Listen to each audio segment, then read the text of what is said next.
يا أيها الذين آمنوا اتقوا الله حق تقاته ولا تموتن إلا وأنتم مسلمون.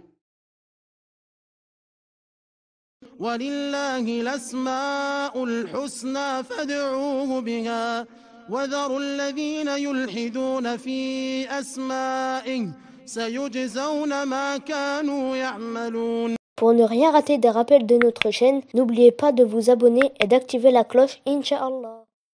Al-Wasi', Al-Muhsin, Al-Raziq. Al-Wasi', l'immense. Il est immense en ses attributs, si bien qu'il est impossible de faire ses éloges comme il se doit. Il est immense en sa grandeur, son pouvoir, son pardon, sa miséricorde, ses dons et sa bienfaisance. Al-Muhsin, le bienfaisant. Il détient la perfection en son essence, ses noms, ses attributs et ses actes. Il a créé toutes choses à la perfection et se montre bienfaisant envers ses créatures. Ar-Raziq, le pourvoyeur. Il attribue leur subsistance à toutes les créatures et leur a prédestiné celle-ci avant même la création de l'univers. Il s'est chargé de la leur accorder intégralement, même si cela doit tarder.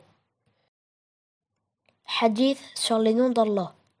Bismillahirrahmanirrahim. D'après Abu Huraira, qu'Allah l'agrée, le prophète sallallahu alayhi wa sallam a dit: certes, Allah a 99 noms, 100 moins 1. Celui qui les dénombre rentre dans le paradis.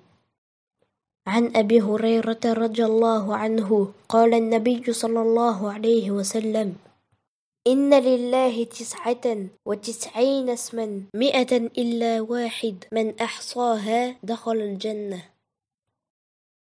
Explication de Cheikh Mohammed ibn Salih al-Uthaymin. Cheikh Uthaymin a dit: le sens de cela est tout d'abord que la personne doit connaître ses noms. Deuxièmement, la personne doit comprendre le sens de ses noms. Troisièmement, la personne doit adorer Allah avec ce qu'entraînent ses noms, et ceci comprend 2 points. Le fait d'invoquer Allah par ses noms. Car Allah a dit dans la sourate Al-A'raf, numéro 7, verset 180, traduction approchée: c'est à Allah qu'appartiennent les plus beaux noms, invoquez-le par ses noms. قال الله تعالى ولله الأسماء الحسنى فادعوه بها. C'est-à-dire que la personne va prendre le nom d'Allah comme un moyen menant vers la chose demandée. Il va choisir le nom qui correspond à la chose qu'il va demander. Par exemple, lorsqu'il va demander le pardon de ses péchés, il va dire: ô toi le pardonneur, pardonne-moi. Ya Ghafour ighfirli.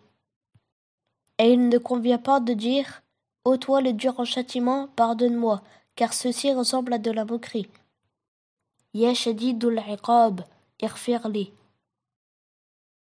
Le fait que tu pratiques dans tes adorations ce qu'entraînent ces noms. Par exemple, ce qu'entraîne le nom le miséricordieux, Ar-Rahim, et la miséricorde. Ainsi, la personne va pratiquer les bonnes actions qui lui permettront d'obtenir la miséricorde d'Allah. Ceci est le sens du dénombrement des noms d'Allah. Merci à toi d'avoir regardé la vidéo. Abonne-toi et partage pour un max de hasanat. Barakallahu fikum.